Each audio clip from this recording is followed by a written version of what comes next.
కృష్ణ, రఫీక్, మీరు ఇక్కడేం చేస్తున్నారా? సార్, వీళ్ళేం తప్పు చేశారు సార్? ఏమంటున్నాడయ్యా ఈయన? నన్ను అడుగుతున్నాడు. మీ తల మీద కొట్టి నగలు లాక్కెళ్ళింది వీళ్ళే కదా సార్? వాళ్ళు కాదు, వీళ్ళందరూ నాకు తెలిసిన వాళ్ళు. వీళ్ళు అలాంటి పనులేం చేయరు సార్. నువ్వే అన్నావుగా బైక్ హెల్మెట్ గుర్తించాడని. అవును సార్. సార్, బైక్ ను గుర్తుపట్టింది నేనే సార్, కానీ వీళ్ళు కాదు సార్. ఏవయ్యా, రైల్వే స్టేషన్ లో దొంగతనం చేసింది వీళ్ళేనని ఒప్పుకున్నారుగా? అవును సార్. సార్, దొంగతనం కాదు సార్, ఓ చిన్న adjustment sir. Sir, railway station లో బండి ఎందుకు తీసామో మీకు చెప్పాను కదా సార్.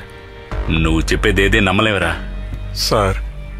ఏది ఏమైనా గానీ మీరు చెప్పినట్లు వీళ్ళు గనక ఆ పని చేసుంటే అది తప్పే సార్, నేను ఒప్పుకుంటున్నా. కానీ నన్ను కొట్టింది, నగలు తీసుకువెళ్ళింది వీళ్ళు కాదు సార్.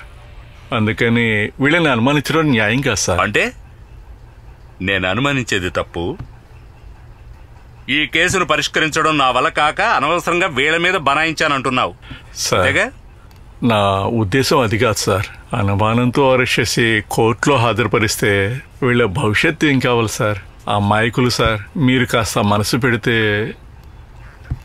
నేనేం చేయగలను చెప్పండి?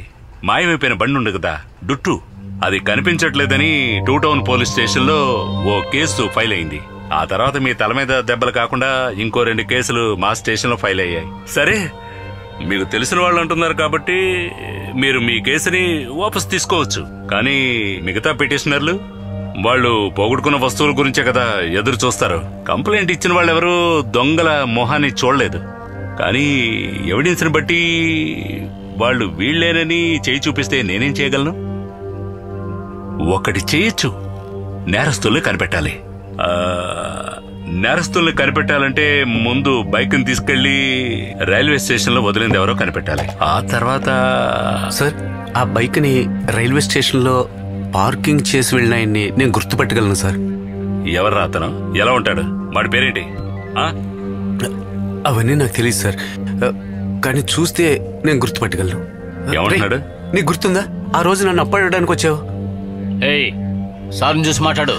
2 రోజుల ముందు 2 కుర్రాళ్ళు సార్ స్టేషన్ దగ్గరకు వచ్చి బండి పార్క్ చేసి వెళ్లారు. నేను టోకెన్ డబ్బులు అడిగితే 100 రూపాయలు ఇచ్చి చిల్లర కూడా తీసుకోకుండా కంగారుగా పారిపోయారు సార్.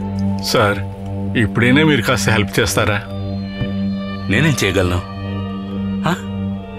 కుర్రాళ్ళు ఎవరో తెలియదు, వాళ్ళ పేర్లేంటో తెలియదు, వాళ్ళు ఎక్కడున్నారో తెలిసిందంటే ఇప్పుడే లేపేస్తా, ఇప్పుడే.